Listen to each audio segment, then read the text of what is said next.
आदेश आदेश आदेश। अध्याय 5 का श्लोक संख्या 10 और 11 और 12 ये गीता ज्ञान का भाग 84वां है।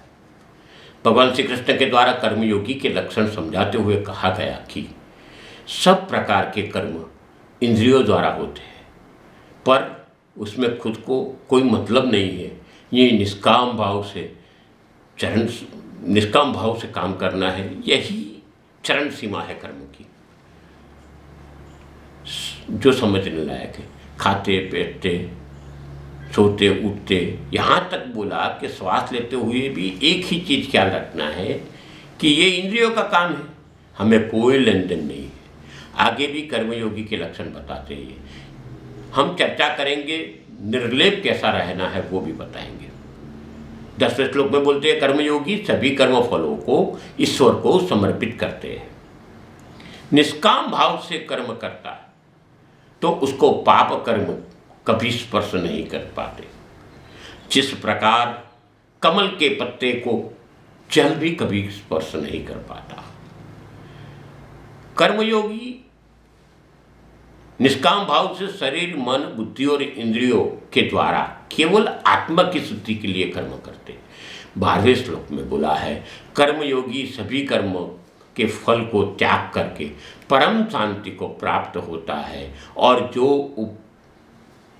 उपयोग में स्थित नहीं, वह कर्म फल को भुगतने की इच्छा के कारण कर्म फल से आसक्त होकर वो बंध जाता है। शरीर, बुद्धि, इंद्रिया, प्राण इत्यादि ईश्वर का है, हमारा कुछ नहीं है।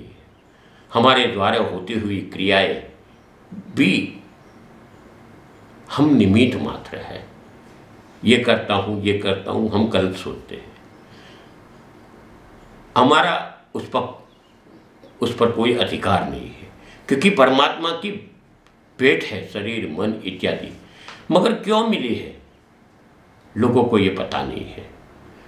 हमें क्यों मिली, बुद्धि क्यों मिली, हमको शक्ति क्यों दी, विचार शक्ति क्यों दी, ये सोचने जैसी बात है।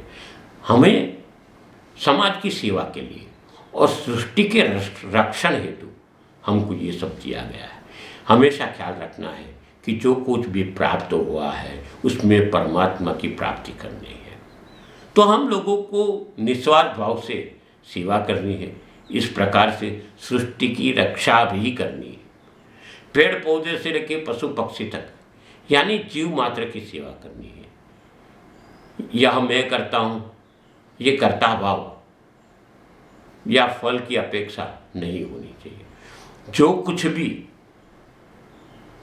करता हूँ वो ईश्वर को समर्पित है, ये सही रास्ता है। ये सब करने से ममता, माया, राग, द्वेष जैसे भाव खुद बखुद नहीं रहते।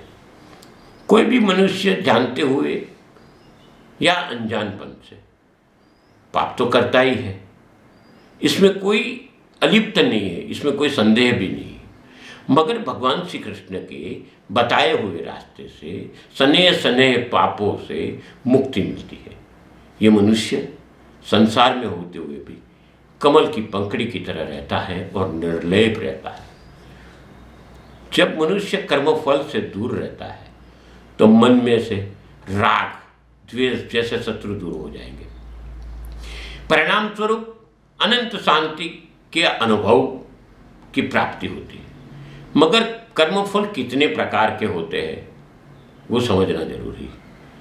वो 4 प्रकार के होते हैं, और जो कर्मफल होते हैं वो कैसे होते हैं, कर्म कैसे होते हैं वो समझना जरूरी है। सबसे पहले तो 4 प्रकार के होते हैं। पहला नंबर है दृष्टा कर्म।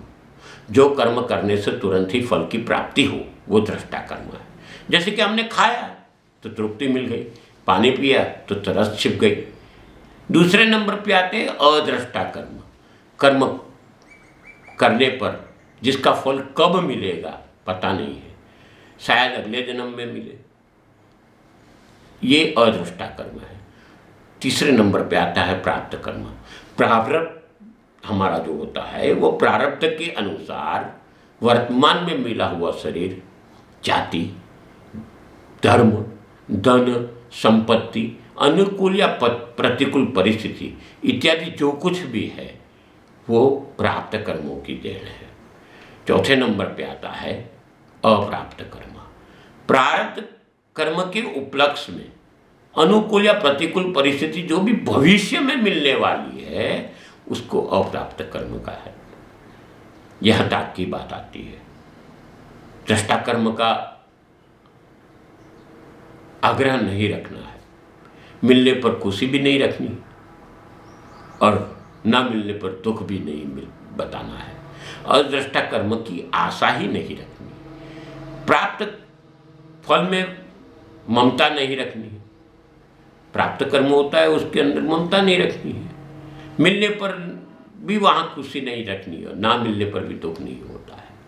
अप्राप्त कर्म की लिए दौड़ना नहीं चाहिए। ये करूँगा तो ये होगा, ये अनुष्ठान करूँगा तो ये फल की प्राप्ति होगी, ये गलत है। यहाँ बात आती है हम कोई भी कर्म करते हैं तो फल के लक्ष्य के साथ करते हैं। ये करूँगा तो इतने मिलेंगे, जब तक काम नहीं होता तब तक उसका ही चिंतन रहता है। ये मिलेगा तो ये करूँगा, मगर ये माया है जिसके चक्कर में से निकलना मुमकिन नहीं है। यहाँ प्रश्न होता है, अगर इच्छा ही ना हो तो कर्म करना ही क्यों है? बहुत अच्छे प्रश्न होते हैं। तो जवाब है, कोई भी मनुष्य कर्म का त्याग नहीं कर सकता।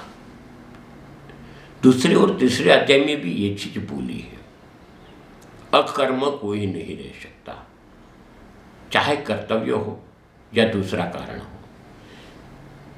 हाँ, एक बात है, तीसरे अध्याय में बोलता है बिना आसक्ति कर्म करना, क्योंकि कर्म करने से जो प्राप्ति होती है वो नाशुंत होती है।